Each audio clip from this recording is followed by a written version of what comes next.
from the blackest corners of your mind, they call, pulling you deep into shadow, twisting your senses, keeping you from sleep. It's time to face your darkest fears. This is Tales to Terrify.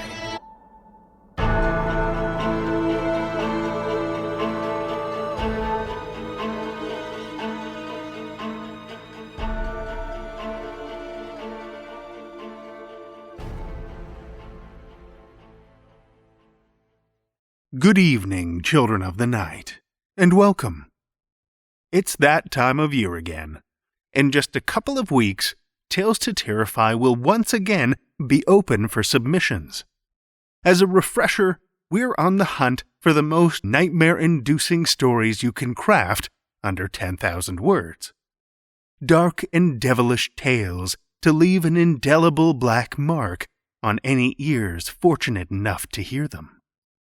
Of course, that said, we do still like to keep it somewhat classy around these parts.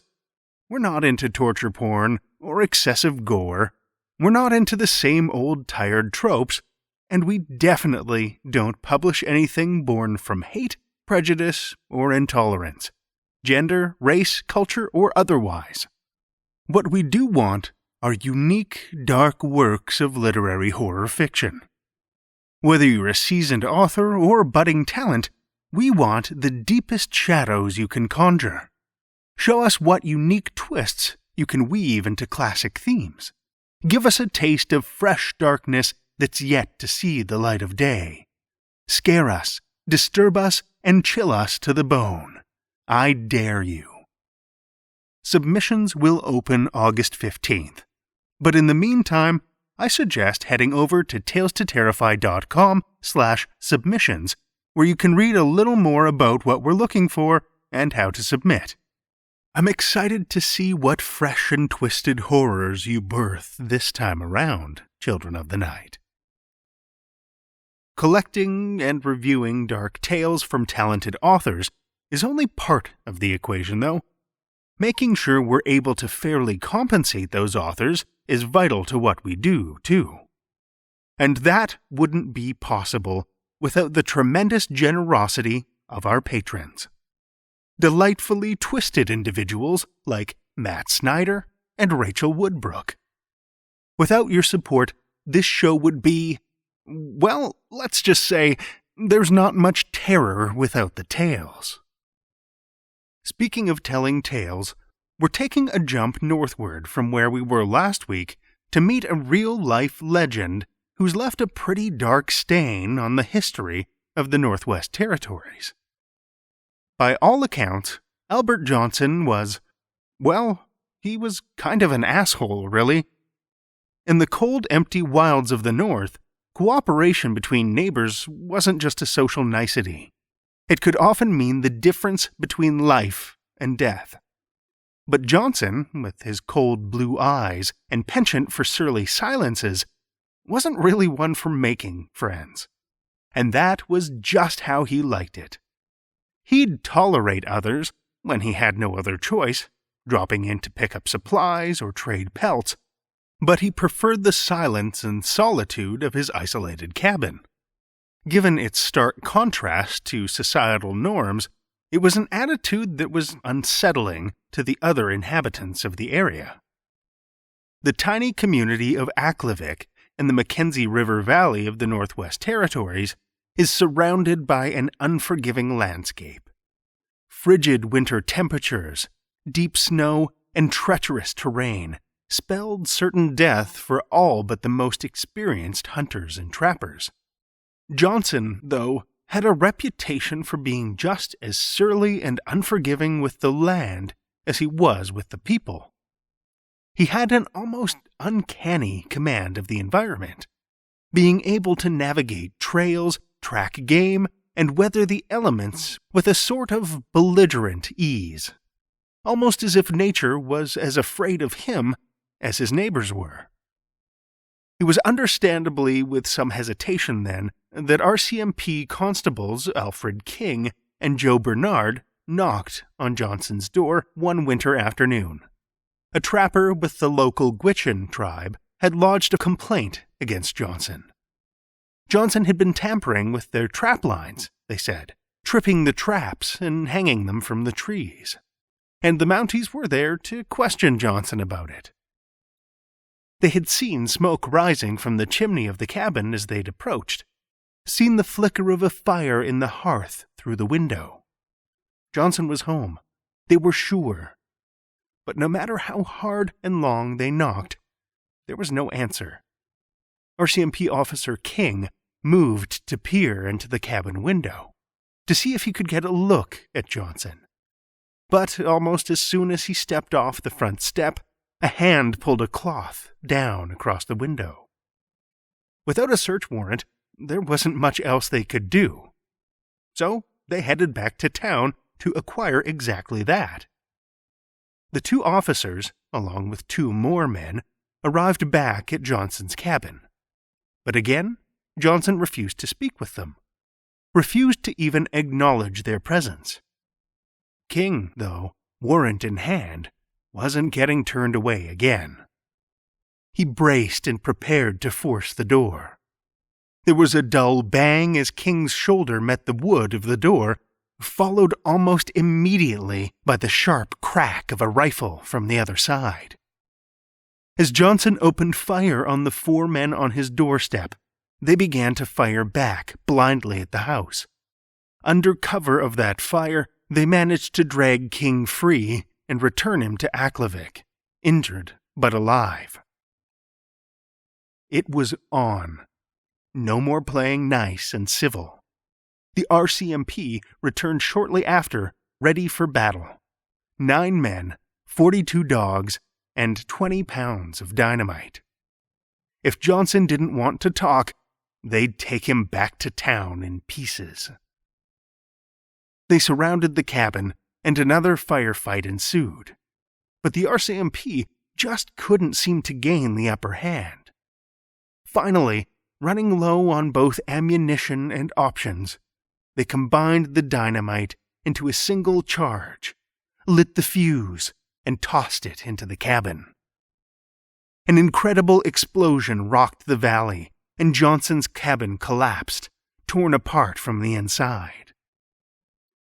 As the smoke began to settle and the embers to sputter out in the frigid temperatures, the officers rushed the cabin, sure the trapper must have been killed or at least injured by the blast. But as they ran in, more gunfire erupted from within the cabin. Johnson had hid himself in a trench below the floor, and somehow, unbelievably, seemed almost entirely unscathed. The standoff continued until 4 a.m., the temperature plunging to -40. The RCMP were eventually forced to retreat back to town. When an even larger and better equipped posse eventually made their way back to the remains of the cabin, they found the property abandoned. How anyone could survive on the run with meager supplies in the harsh wilderness was almost inconceivable. But Johnson didn't just survive. He seemed to thrive. They searched for weeks for a trace of the madman, and eventually caught up with him in a thicket. He again held them off with gunfire, killing Constable Edgar Millen before merging back into the wilderness. Johnson seemed to melt into the terrain like a ghost. It was uncanny and more than a little unsettling. Despite the combined efforts of dozens of Mounties, dogs, local trappers, and First Nations hunters, Johnson had all but vanished into the frozen twilight of the Arctic wilderness. But with the aerial assistance of famed bush pilot Wap May, his tracks were finally spotted, and he was surrounded in a clearing. Caught in deep snow without snowshoes, he fired back at the police and attempted to dash for safety. But before he could make it to the tree line, the ghostly mad trapper of Rat River was finally shot dead by the RCMP. Some of Albert Johnson's belongings are still on display at the RCMP Museum in Regina, Saskatchewan, not too far from where I live. I haven't seen them for myself, but I have seen the haunting post-mortem pictures taken by the RCMP. I know this isn't your typical creepy story or dark legend. There are no ghostly spirits or terrifying creatures. But I find something so unsettling in the bald violence and inhuman detachment of Albert Johnson. Not to mention his otherworldly ability to weather more than 30 days alone in one of the harshest climates on Earth. What really strikes me, though, is that he never tried to explain or defend himself. He never negotiated, never backed down. In fact, there's no record of Albert Johnson uttering a single word throughout the 33-day manhunt. The only sound any of his pursuers ever heard him make was a deep, long, chilling laugh after killing Officer Edgar Millen with a bullet through the heart. We have one story for you this evening, which comes to us from Jenny Blackford. Jenny is an award-winning Australian writer and poet. Her poems and stories have appeared in Asimov's, Cosmos, Westerly, Strange Horizons, and more. She won 2 prizes in the 2016 Sisters in Crime Australia Scarlet Stiletto Awards for a murder mystery set in classical Delphi with water nymphs. Eagle Books published her spooky middle-grade adventure novel, The Girl in the Mirror, in October 2019. Children of the Night, join me for Jenny Blackford's Mother of Monsters, first published in the Non-Binary Review Odyssey issue, September 2019.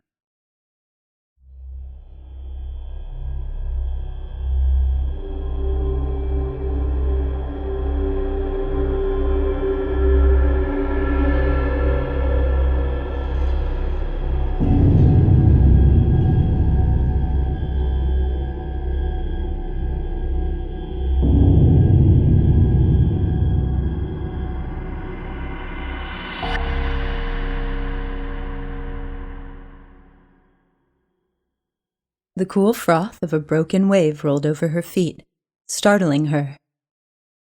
Sand, cold and wet, was packed almost solid under her bare feet. To her left, waves broke well out to sea. By the time they sighed their way to the waterline, they were attenuated, hardly rising as high as her ankles.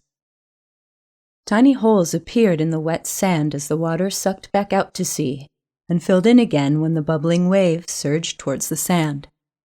Seabirds flew overhead, their cawing voices harsh. "Take off your robe, Medea." Yes, that was her name, Medea. Obedient, she unpinned the gold brooches that held her robe together at the shoulders and let it slide into the water. The crisp white linen turned soft as floating seaweed and drifted around her wet feet. The brooches glinted even yellower than the sand. Her body was bare to the golden sun now. She could feel its heat and light pushing gently against her skin. Somewhere, female voices chanted the praises of Father Zeus, king of Olympus, and the justice that he preserved. Smoke sweet with strange essences lingered in her throat and lungs. Why was she here? She looked around, but there was no one in sight but herself and a small blonde woman, her Aunt Circe, on this endless stretch of beach. What were they doing in this bright, lonely place? Crabs smaller than her toenails scuttled frantically around her feet when the waves retreated out to sea. Their thin, pinky-gray shells were so thin that she could see almost straight through them to the wet sand below. "Put out your hands, Medea." Was that her name? She felt her hands hanging limp beside her bare thighs. She couldn't remember how to make them move, and wondered if she should ask someone how it was done. She opened her mouth to speak, but then she saw her hands already out in front of her. Was that a trace of blood under her fingernails? Her hands were reaching out towards a woman. Circe! The sorceress gestured in the air, too fast for Medea's eyes to follow. Then Circe's left arm held a fat piglet, and her right hand grasped a crescent-shaped knife of polished bronze. She looked up to the impossibly blue sky, and her lips moved as if she spoke, but Medea could only hear a rushing sound, like a gale through a forest. With one rapid movement, Circe slashed the piglet's throat and held the dying beast over Medea's outstretched hands. The blood gushed like a warm, dark waterfall onto the girl's cupped hands and splashed down into the seawater, staining it red. Drops of blood flecked Medea's face and breasts, and blood coated her from the waist down. It smelled of life and death, of salt and metal. When the torrent of blood became a slow drip, Circe flung the small corpse straight up into the air, as high as an albatross might fly. She cried out, "The first one is for you, Alecto," and clapped her hands together. A dark shape appeared high above them, near the piglet, shimmering in the painful yellows of a fading bruise. Medea's whole body hurt, from her jaw to the joints of her smallest toe. Her eyes were burning. The piglet burst into violet flames, brighter than the sun that flared out to the horizon. The dark shape shrieked like a sword the size of a mountain, grating against a shield the size of the sea. The princess put her hands over her ears, but the unbearable noise pushed straight through into her mind. She crouched, her eyes squeezed shut, her fingers pushed into her ears, trying to block out the noise, or else claw at her brains. Suddenly there was silence, save for the slow, quiet breaths of the sea, sucking and surging. Pale ashes rained down from the sky. "Stand up, Medea, and put out your hands." She uncurled her body and put out her hands. There was blood over her arms, and gray ashes stuck to the congealing blood. A piglet appeared under the blonde woman's arm, and she slit its throat. Blood ran over Medea's hands and painted her skin. The blood was warm as her own body when it gushed from the deep cut, but it cooled as it splashed over her and dripped down towards the waves. A red stain blossomed around the women's feet. This time, Circe shouted, "The second one is for you, Tisiphone." She flung the blood-drained piglet into the sky. The dark shape that came for the dead beast shimmered in shades of sickest green. Its voice was agony. Medea crouched, holding her head. "Stand up, Medea, and put out your hands." She obeyed the voice. Oh, it was her aunt there with her on an empty beach. Were they on Circe's island? But how had she got there, so far from her father's place, and why? She was naked, spattered with clotting blood and pale ashes, though her aunt's robe shone clean white. Circe held a piglet under her arm. She slashed a bronze knife that Medea hadn't seen across the small beast's throat, and it gushed out rich, fresh blood onto Medea's hands and body. Circe threw the corpse high into the sky and screamed, "The third one is for you, Megaera." The dead piglet hovered high in the air. The painful dark shape that came for this one was the almost black of a soldier's wounded foot that has started to rot 9 days after battle. Her shriek was a jagged knife turning inside Medea's head. And then there was silence. "Stand up, Medea." Medea? That was her name, she thought. She was crouching on wet sand. She stood. Her hands felt sticky and gritty. She looked down and saw congealing blood all over them and ashes. How had her hands got so dirty? She went to wipe them on her dress, but she was naked. She was at the waterline on a long beach. A huge green-blue lizard flapped its long wings out over the sea. There were claws at the end of its leathery wings. 4 smaller lizards flew behind it, chirping. What was she doing here? The Furies are satisfied. Now, walk into the water, Medea. Walk until you find the one who will cleanse your hands of your brother's blood. The princess turned to her left, where the bright blue sky met the bright blue sea along the horizon, and walked. The frothy, broken waves licked like cold cat's tongues at Medea's ankles and calves, then at her knees. She walked. By the time the low water slopped at a point halfway up her thighs, she was close to the breakers, and the waves were higher when they reached her, surging over her arms and breasts. She kept walking deeper into the ocean as if on dry land, her bare feet padding over the firm, wet sand. Her body paid no attention to the sea's constant push and pull. She had been told to walk, and she walked. Sea spume washed over her shoulders, her throat, her chin, her mouth, her eyes. She breathed steadily in and out, just as the sea did. Her first gasp of frothy water stung as it hit her nose and flooded down her throat and through her lungs, but she breathed it out like air and took another breath. The next time she breathed the sea water in and out, it was less disturbing. By the 4th breath, that particular pain was no longer new. It was as if she had lived under water all her life. She walked on steadily. Now even the retreating waves covered her head. She saw red and green darkness and realized that her eyes were closed. She opened them and the seawater burnt like tears. It felt good. It was as if her head and chest and belly had been cut wide open to the sea, and her brains and heart and entrails were spilling out. The hot pain in her eyes was right and just.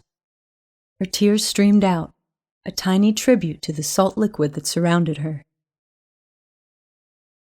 She walked down the deepening slope of sand, through and over monstrous clumps of seaweed and clusters of dark rocks coated with sharp-shelled mollusks and greenish slime.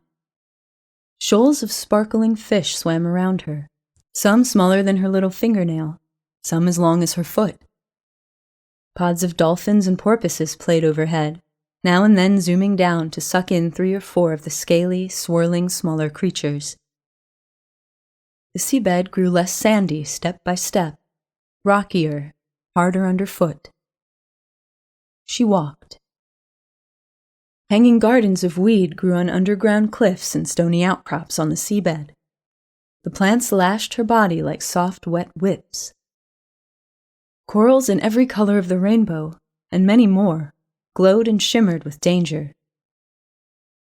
Nightmarish palaces for monsters and marvels, looming shapes full of dark caves where beauties and horrors lurked. A yellow fish as big as a ship swam up to her and circled her 3 times, its lower lip pouting in tragedy. Spots of aqua blue shone bright on its side. When it meandered off, an octopus the size of a palm tree came up to sniff at her moving legs. Translucent jellyfish trembled above her, and pulsating cuttlefish changed their confusing colored patterns every moment. The sea grew darker as she walked farther into the deep. Eerie shapes swam past her, or tried to clutch at her with teeth or claws or tentacles as she strode onwards. The sun and the sky were an ever smaller circle of dimming light above. Without her willing it, her eyes adjusted to the darkness. The deep, gloomy chasms where she trod were full of phantom light now. The weight of the sea pressed in on her. It wanted to crush the life out of her, to grind her into a small, bloody meal for its finned or tentacled denizens. But some power protected her. She walked on, ever deeper, and was not crushed, nor eaten, nor poisoned. Step by step she walked, and signs of life grew rarer in the gloom. The strange, pale creatures that flitted past were fewer and fewer as she crossed wide underwater lava plains. Waving worms in tubes, little more than mouths, filigreed the smoking gray chimneys of a volcano. The seawater was tangy with heavy metals. She heard song and looked up. A whale splashed white with barnacles swam overhead, high above the volcano's rising fumes. His brothers and sisters answered with their own alien songs. She heard the high squeals and splashes of dolphins leaping in excitement around their gigantic cousins. A lifetime after that, she passed a whale fallen to the sea's bottom in death.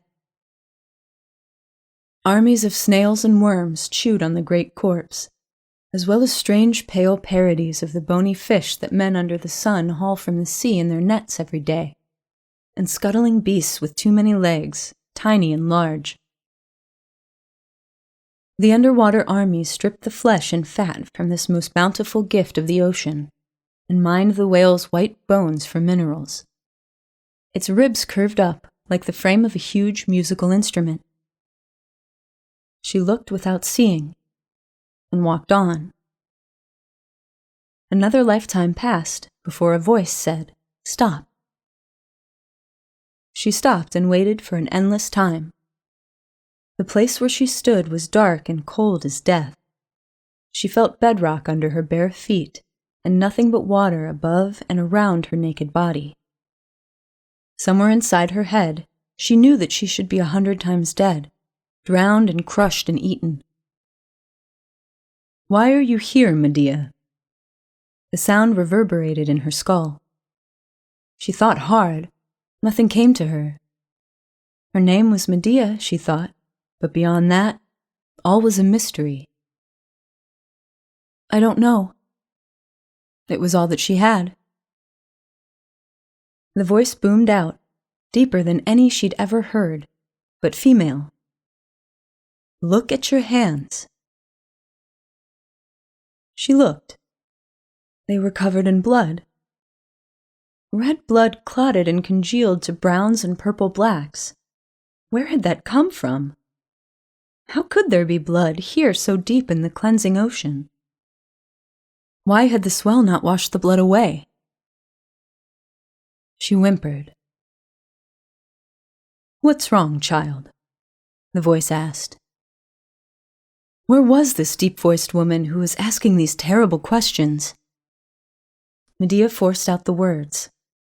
"I have blood on my hands." "Yes." "Whose blood is it?" "I don't know." "Think, child." She remembered something, a flash of a knife at a throat, a woman holding a knife, blood splashing down on her hands. "There were 3 piglets," she said. "Someone killed 3 piglets."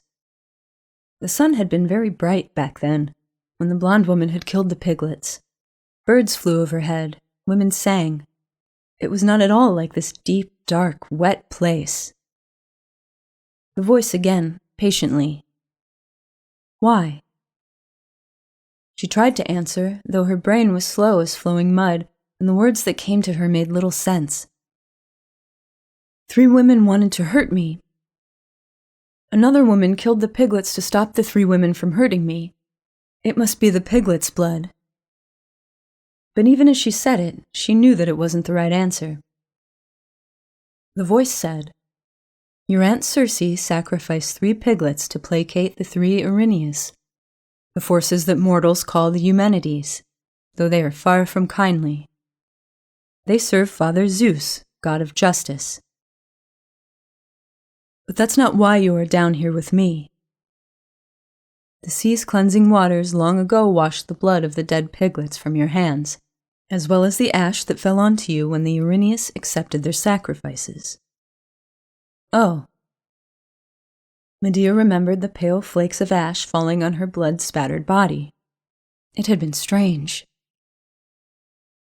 "Tell me, Medea, whose blood is it there on your hands?" "It wasn't the piglets. Was it something small, something young, that was killed? A young dog, maybe. What were they called? A puppy. The blood on her hands was from a puppy. She was almost sure." Someone killed a puppy. Then she remembered the gray knife flashing in the sun, her own knife in her hand, a sacrifice. It was me, she said. I killed a puppy. I gave him to Hecate. But that wasn't right. It wasn't a puppy that she killed. It was... She couldn't think what it was. She started to cry again. Her tears stained the salt water blood red. The voice said, I ask you again, Medea, whose blood is on your hands? All of a sudden, her mind was as clear as the bright sky high above them. It all rushed back, every appalling detail, and she gagged on the terrible flooding knowledge. My brother. Oh gods, I killed... Yes, you killed your brother. Your Aunt Circe has sent you here to be cleansed of your blood guilt. She has thrown you on the mercy of a monster. The water churned. A gigantic shape, all massive tentacles and sharp teeth, loomed out from the darkness that surrounded her. The tentacles were like muscular seaweed, each thicker than a fishing boat, and a huge round mouth gaped wide, revealing rings, one after another, of sharp, inhuman teeth. Medea squeezed her eyes closed, then looked again, but it was no illusion. The creature was the size of her father's palace. I am Ceto, daughter of Gaia, our Mother Earth, whose bones you stand on. I am the mother of all monsters of the sea, the vast shape growled, in that impossibly deep voice. The primitive round mouth did not move. The sound did not come from it, but from within the strange body. All men fear me. And yet, young princess, I see that you do not. Medea searched inside herself for fear and did not find it. It seems not, she replied. Perhaps I would have, before I killed my brother, before Circe sent me here. The monstrous goddess spoke again. I have given birth to the ravening monsters of the deep.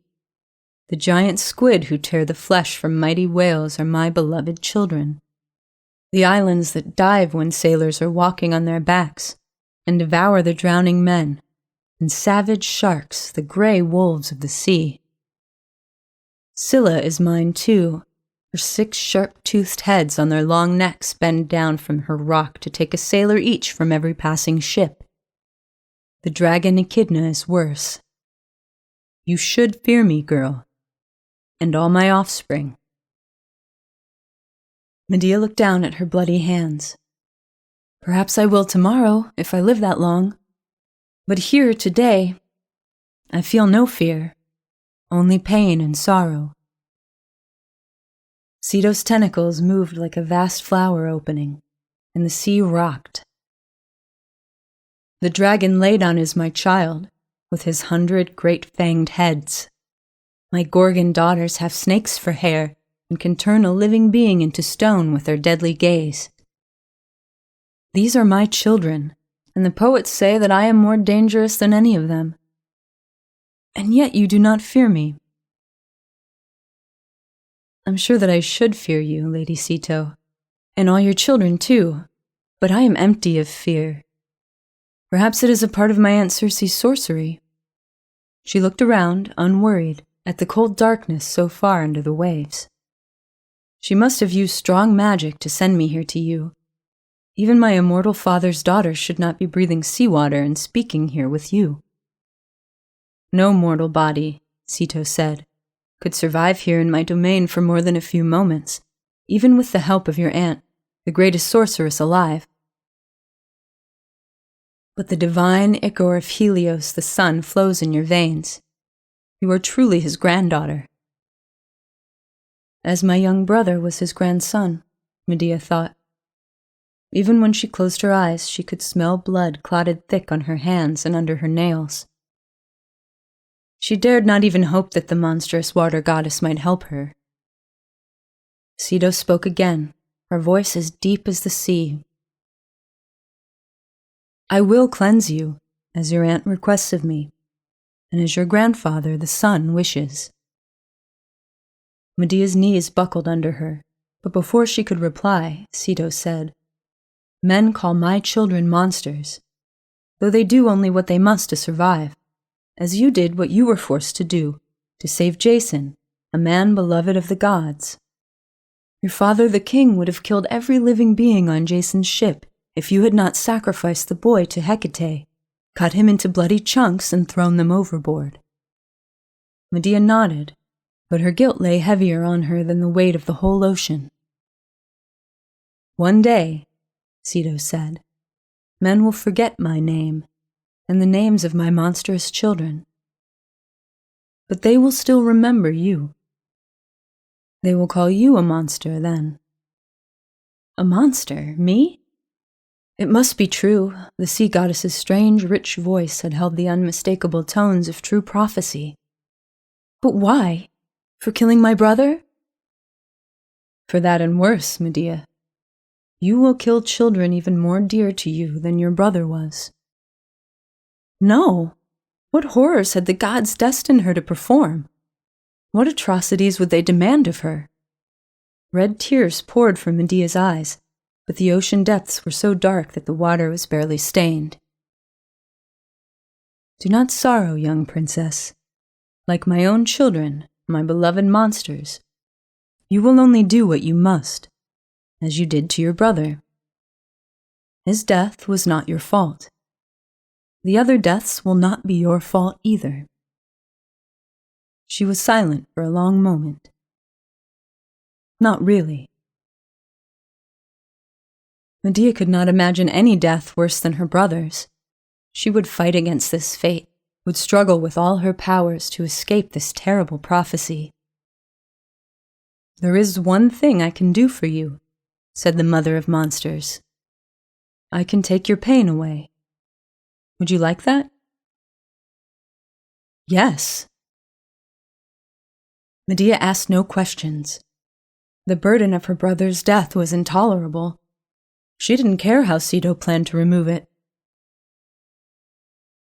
Medea stood quiet while Ceto snaked out a mass of writhing tentacles, each the size of an ancient pine tree at the spot where its base grew from her vast body, but as narrow as a finger at the tip. The princess could not help but shudder as the first one touched her naked skin and circled itself around her waist, though she still felt no real fear. The tentacles wound themselves around her, limb by limb, joint by joint, hoisting her above the rocky bottom of the sea. One thick tentacle was wrapped around her neck, another her right wrist, another her left, and more around her ankles, her knees, her elbows, even her toes and fingers. The tentacles tensed just slightly. Then the great beast started to pull Medea's limbs apart. The joint of the big toe on her right foot popped, just loud enough for her to hear it. The bones snapped and the flesh tore. The pain washed through her like a blessing from the gods. She had deserved this for killing her brother. The toe floated off. Medea watched its graceful floating arc, entranced. The ankle joint was next, and the whole right foot was free of her body. The white bone at its center was almost shocking, but the fringe of torn flesh waved like the soft pale fronds of a sea anemone. Medea's golden ichor poured into the salt water, deep in the dark sea. With the next strong tug from Ceto's tentacles, her right knee snapped off, then the right hip joint. Her whole right leg floated in pieces in the cloudy water. It was such a relief to be rid of the useless thing. The left leg followed, ragged piece by ragged piece. Broken flesh and bones wheeled in the air, bleeding ichor. A tentacle snaked towards Medea's middle and punched a hole through the skin just above her navel. It tore the thin flap of belly skin and muscle away, exposing her insides, then pulled out the floppy bag of her stomach, and loop after loop of intestines, thin and thick, an unbelievably long string of gray and red sausage. More tentacles coiled around the slimy tube and shredded it into hundreds or perhaps thousands of pieces no longer than a finger. Soon her womb and bladder, spleen and gallbladder, and her liver torn into 7 ragged pieces, all swirled together in the water like the ingredients of a ghastly soup. The flexible tip of a tentacle probed up into her chest, found her heart, and ripped it out. Another tentacle scooped out her frothy gray lungs, like the soft filling from a hard-shelled fruit. Next, the tentacles gripped at her breasts and gouged them from her ribs, then snapped the 2 halves of her rib cage from her spine. It felt addictively good to her to be dismembered, like cracking and eating almonds or walnuts, itching with each broken shell to start on the next. 3 monstrous tentacles grabbed at her hip bones then, and pulled her hips and pelvis apart, then snapped her spine at the waist and below her shoulders. The tentacle around Medea's neck tightened, and the one that was wound around her shoulders. She smiled. Ah, at last! The tentacles tugged. Her neck broke, and her head spun dizzyingly in the water before it settled, upside down, on the seabed amongst a soft drift of her other body parts. At last only the shoulders and arms were left intact, and those terrible blood-stained hands at the end of her slender forearms. Medea watched, excited, as 2 tentacles twined themselves around a hand each and pulled. The left wrist broke, and its hand went flying off. More tentacles grabbed at the hand where it fell and pulled it apart, finger by bloody finger. The left elbow failed next, then the left shoulder, and 2 tentacles nearly tore the right arm from its shoulder and cracked her upper back into many pieces. They joined the loose collection of body parts on the seabed. The arm that had held the gray star-metal knife at her brother's puppyish throat was last to be dismembered. Medea's severed head, still upside down, wept tears of confused emotion as she watched the god-beast's tentacles shred her right hand and arm, punishing the tainted limb for killing her brother. She felt more than saw what happened next. Sito's gigantic mouth irised open, showing the circular rows of bright teeth that extended as far as Medea could see into the gaping maw, perhaps right down to her gargantuan belly. All of Medea's body parts scattered over the seabed began to swirl as the god monster sucked them towards her. More graceful than acrobats from India, the torn lumps of internal organs, flesh and bone twirled in their flight to Sito's muscular, toothed tube of a mouth. As the first piece of meat, a hunk of Medea's heart, entered the round orifice, the monster began to chew and swallow. Medea knew every impact of a sharp tooth on every tiny shred of her body, whether her eyes faced in the right direction or not. Elbows and kidneys and knees, toes and lungs, all were crunched and gurgled down into Sito's belly. Medea's head spun near the seabed as the smaller, lighter pieces were sucked in, but soon it too found itself between ring after ring of long, gleaming teeth. Sito chewed the princess's ears and eyes and cheeks and tongue to sludge, then crunched down even harder, cracking the skull wide open like a broken egg, and pounding it into tiny pieces, brains and all, with those fearsome teeth, before she swallowed down the whole lumpy mess. Medea felt herself suspended in total darkness in the god monster's fetid, fecund stomach. The princess was now blind and deaf, but she could still sense every last chunk of her body as Sito sucked it up from the sea floor into her toothy gullet, then chewed it to bits and gulped it down. After a time, perhaps a minute, perhaps a year, every tiny shred of Medea's body was deep inside Sito's vast belly. Medea was strangely content. The goddess's belly was a warm, dark, alien place of heat and pressure, like the first moments of the world, when formless chaos gave birth to great Gaia and primordial night. Medea's chewed and crushed fragments swirled in the darkness. Gradually they coalesced into a rough human shape, like 10,000 suns dancing together in the sky to form a new constellation. After a time, to her intense surprise, she could feel the shreds of her body touching one another and sticking together, congealing, each finding its correct place, every scrap of vein and muscle, skin and hair, until she was remade, all complete. Her magic senses were returned in their full force. She could look through the darkness and see much that had been hidden.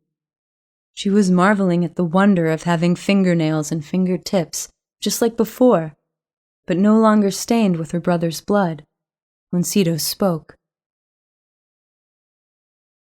"Go, Medea. You are reborn. You have a whole new life before you. It will be rich and strange, and you will be amazing. Farewell, young sorceress." Medea opened her mouth to thank the goddess, though thanks seemed inadequate for the great service that Ceto had done for her. But the vast stomach started to convulse. Medea braced herself for a cataclysmic exit and closed her eyes as a gush of salty liquid pushed her through Ceto's gullet like an arrow from a bow. Everything went black.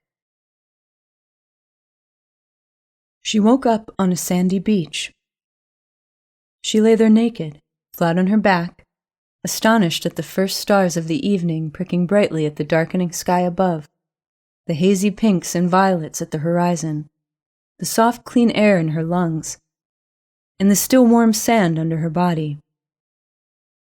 And, above all, her untainted hands. She lifted them from the sand and stared at them with her eyes of flesh, not her magical senses. They were so clean. Even when she closed her eyes, there was no trace of her sweet brother's blood. She hadn't imagined that such bliss was possible. A familiar shape loomed over her. Circe. Her aunt took Medea by both hands and lifted her upright. The princess was dizzy for a moment, but it passed. "The stains are gone," Medea said, staring down at her hands. "The bloodstains are really gone. You have cleansed me." Circe smiled. "Yes, I have indeed, with a little help from an old friend. A very old friend."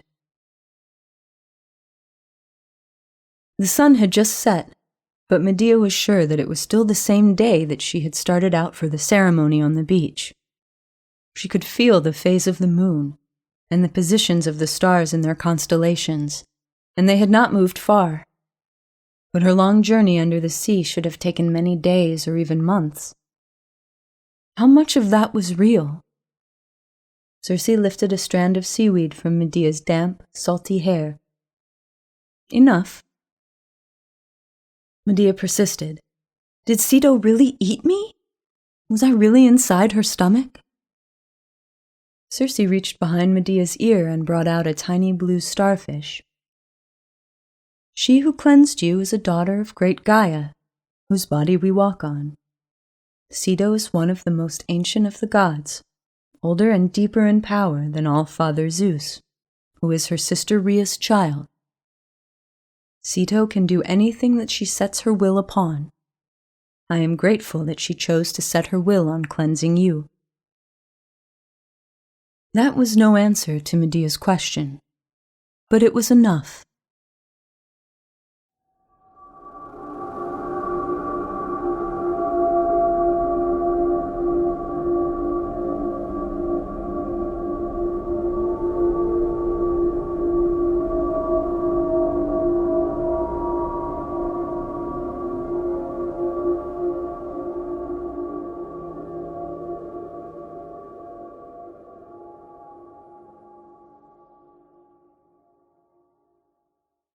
That was Jenny Blackford's Mother of Monsters, as read by Amy Paonessa. Amy Paonessa has been the producer and host of The Bloodlust, a horror movie review podcast, since 2014. She has narrated stories for various other podcasts, including Knife Point Horror and the Alexandria Archives. She's thrilled to read for Tales to Terrify, especially because she credits the podcast with reigniting her love of horror fiction. You can contact Amy through her website, thebloodlust.net. Thank you, Amy.